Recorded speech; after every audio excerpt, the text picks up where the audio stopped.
Assalamualaikum warahmatullahi wabarakatuh. Alhamdulillahi rabbil alamin wa bihi nasta'in ala umuri dunya waddin. Wassalatu wassalam ala sayyidina Muhammadin sayyidil mursalin wa ala alihi wa sahbihi haqqa qadrihi wa miqdarihi al-azim. Subhanaka la ilma lana illa ma 'allamtana innaka antal alimul hakim wa tub 'alaina innaka antat tawwabur rahim. Ighfir lana warhamna wa anta khairur rahimin fansurna 'alal qaumil kafirin. Rabbi shrah li sadri wa yassir li amri wahlul 'uqdatam min lisani yafqahu qawli. Allahumma inna nas'aluka 'ilman nafi'an wa qalban khashi'an وعملا مقبولا ورزقا حلالا طيبا مباركا في الدين والدنيا والآخرة آمين يا رب. Alhamdulillah kita bersyukur kepada Allah Subhanahu wa taala yang mana Allah Subhanahu wa taala mengumpulkan kita pada malam ini di acara Maulid Baginda Nabi besar Muhammad sallallahu alaihi wa ala alihi wa sahbihi wasallam, yang dihadiri para habaib, para dzurriyyah baginda Rasulullah sallallahu alaihi wasallam, dan juga para alimul ulama yang mana telah kita dengarkan nasihat-nasihat. Yang pertama disampaikan oleh Al-Habib Bagir bin Syahab, yang kedua disampaikan oleh Al-Habib Hanif Al-Madihi, dan juga yang terakhir disampaikan oleh Kiai Haji Muhyiddin Abdul Qadir Al-Manafi. Kita doakan semoga para habaib kita, ulama kita, Allah panjangkan umurnya, khususnya guru kita Ustaz Heri. Kita doakan semoga majelisnya diberkahi oleh Allah Subhanahu wa taala, segala urusannya dilancarkan, semua hajatnya dikabulkan, amin ya rabbal hadirin hadirat rahimakumullah. Manusia yang paling besar kedudukannya di hadapan Allah adalah manusia yang paling banyak cobaannya.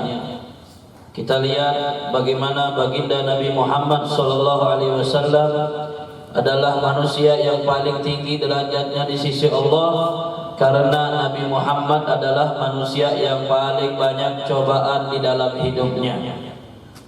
Makanya itu turun kepada para alim ulama. Para alim ulama adalah manusia yang diangkat derajatnya oleh Allah, karena yang paling banyak cobaan setelah Nabi Muhammad adalah para alim ulama. Dan ini sesuai dengan sabdanya baginda Nabi Muhammad sallallahu alaihi wasallam, inna asyaddan nasi bala'an al-anbiya thumma al-ulama thumma al-amthal fal-amthal. Nabi Muhammad sallallahu alaihi wasallam bersabda, sesungguhnya manusia yang paling banyak bala cobaan hidupnya adalah para nabi, kemudian para ulama. Kenapa? Karena dengan ujian tersebutlah mereka sabar menerima ketetapan Allah dan derajatnya diangkat oleh Allah Subhanahu wa taala.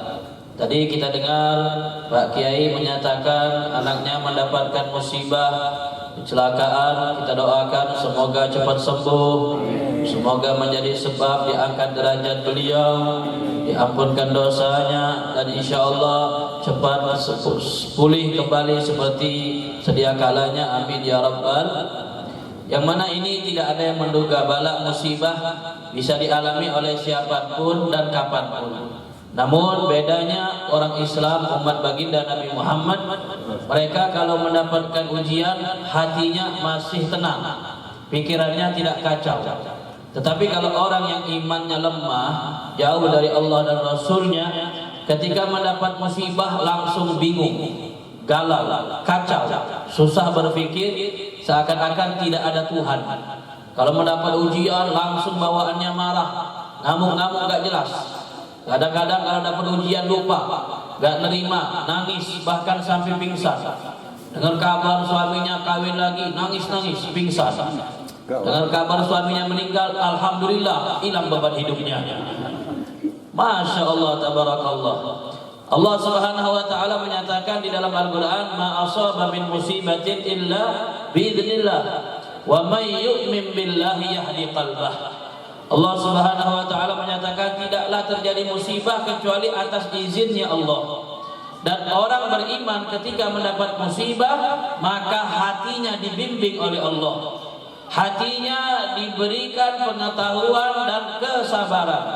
Jadi bedanya orang beriman sama tidak. Orang beriman diuji oleh Allah. Orang enggak beriman juga diuji oleh Allah.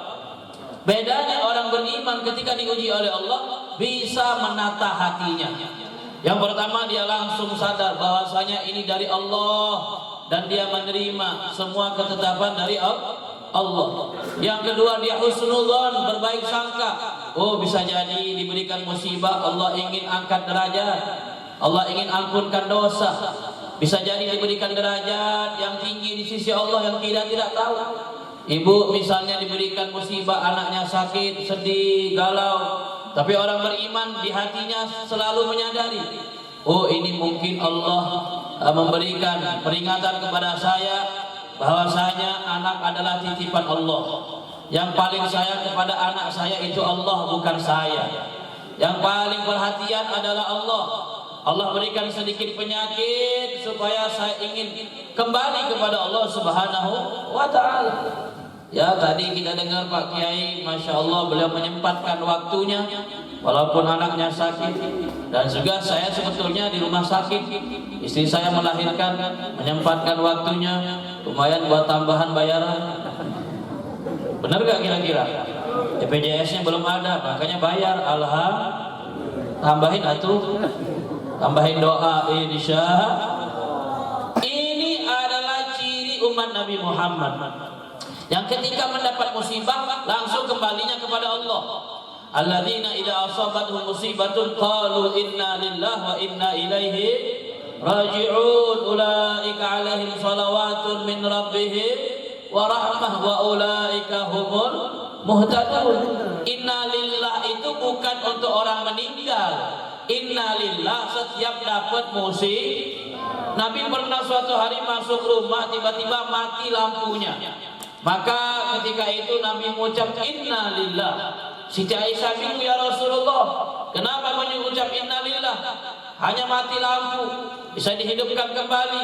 Kata Rasulullah, tidaklah seseorang mendapatkan musibah kecuali itu dari Allah, maka kita mengucap inna lillah. Malam ini misalnya yang belum makan, belum dapat makanan, sabar, inna lillah. Yang malam ini masih duduk ngantuk-ngantuk, udah lewat Piala Dunia Qatar, nyebut apa?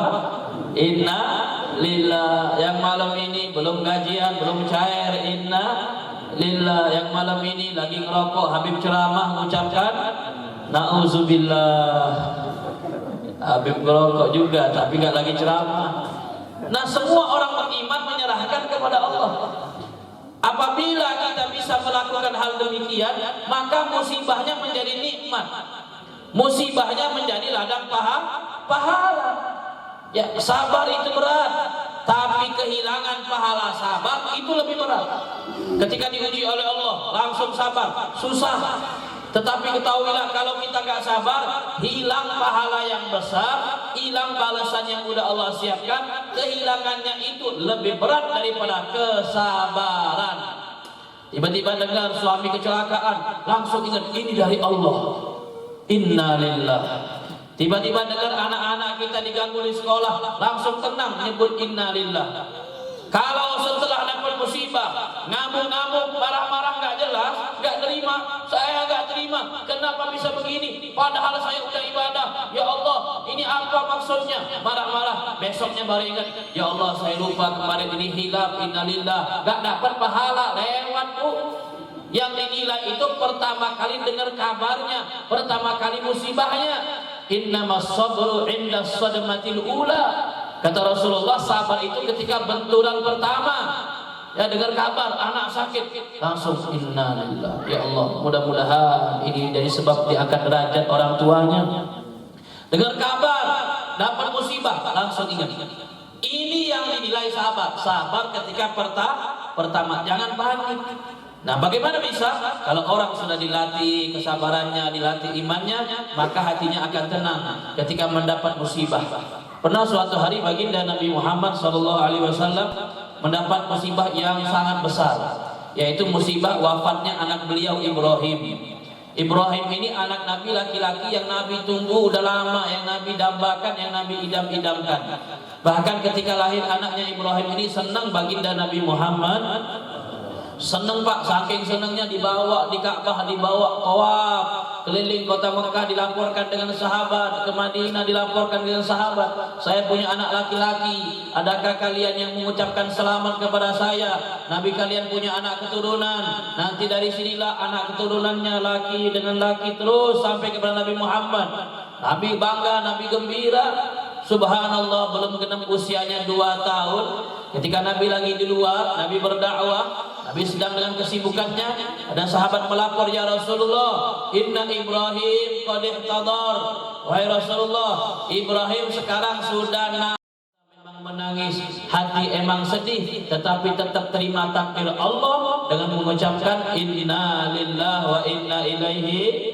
Jadi ketika musibah nangis wajar gak? Wajar gak nangis? Wajar. Ketika musibah sedih wajar gak? Ya nggak wajar kalau tidak menerima, kalau tidak ridho.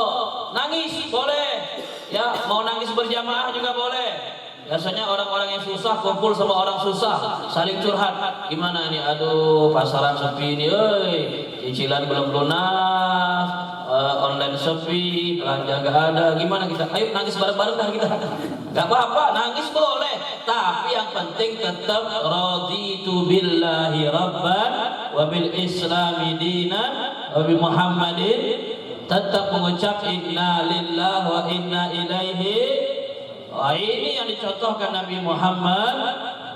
Maka mudah-mudahan yang lagi susah malam ini, yang lagi musibah, Allah mudahkan kesusahannya, Allah angkat segala musibahnya. Yang sakit Allah sembuhkan penyakitnya, dan insya Allah menjadi sebab diangkat derajat di sisi Allah Subhanahu wa Ta'ala. Amin ya Rabbal. Hadirin hadirat rahimakumullah. Sesungguhnya orang beriman adalah yang disifatkan Nabi Muhammad SAW adalah orang-orang hebat, orang-orang yang menakjubkan. Saking hebatnya orang Islam, orang beriman, jam 2 pun masih kuat dengar tausiah.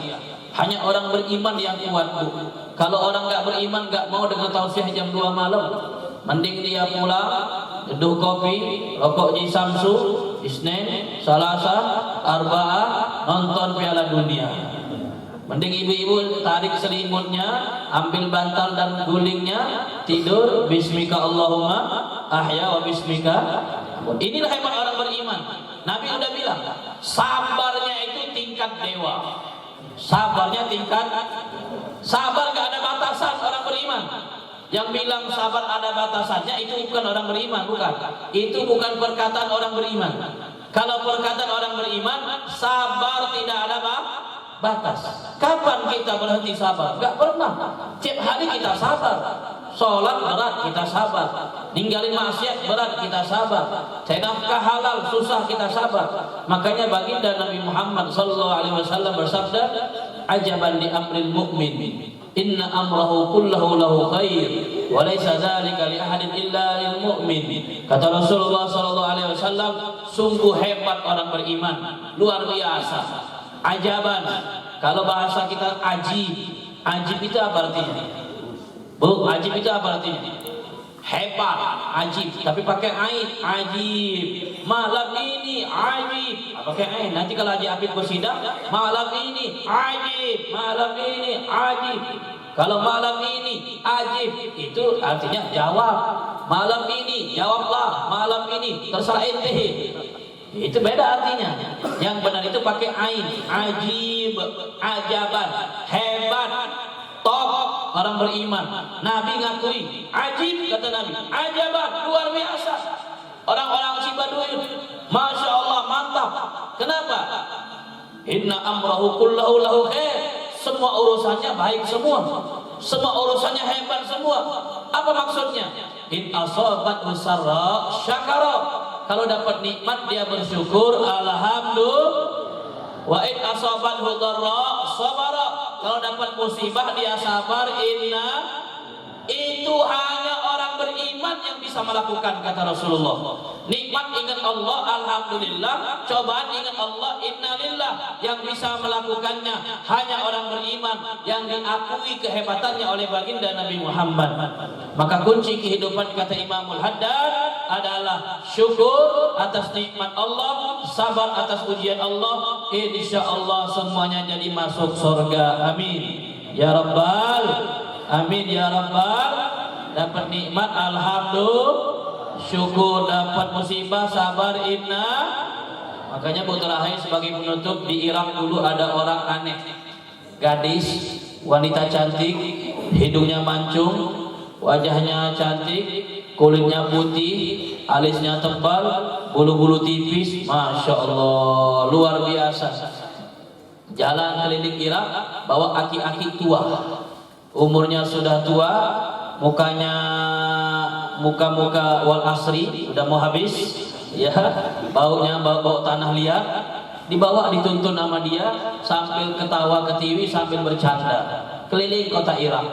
Akhirnya orang nanya, "Neng, itu siapa?" Ya, saha eta. Siapa itu? "Oh, ini adalah ahli surga." Lah, kok bisa ahli surga? Itu siapa emangnya? "Ini suami saya." Lah, kok mau sama orang tua bau tanah? Kamu kan cantik, masih muda, gadis.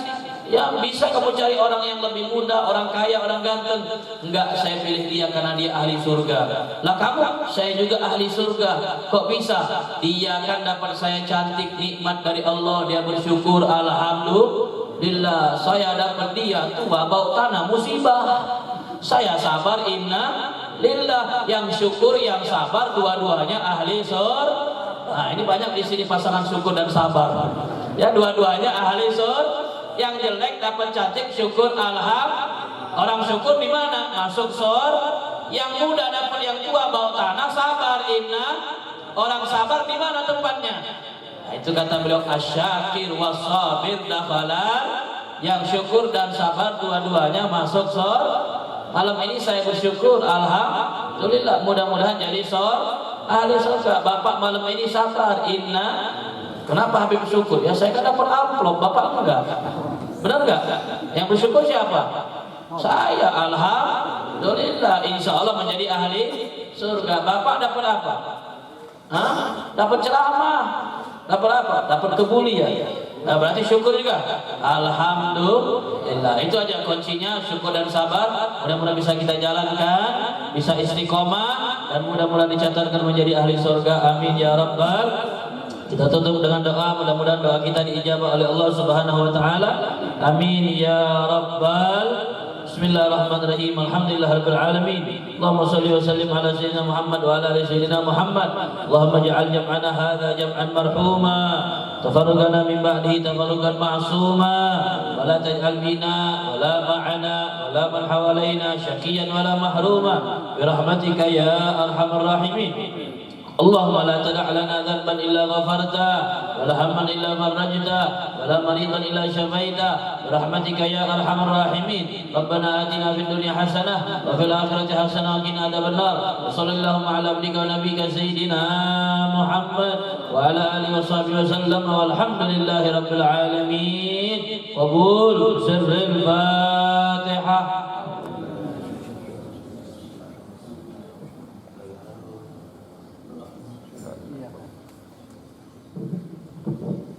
Wabillahi taufiq wal hidayah. Assalamualaikum warahmatullahi wabarakatuh.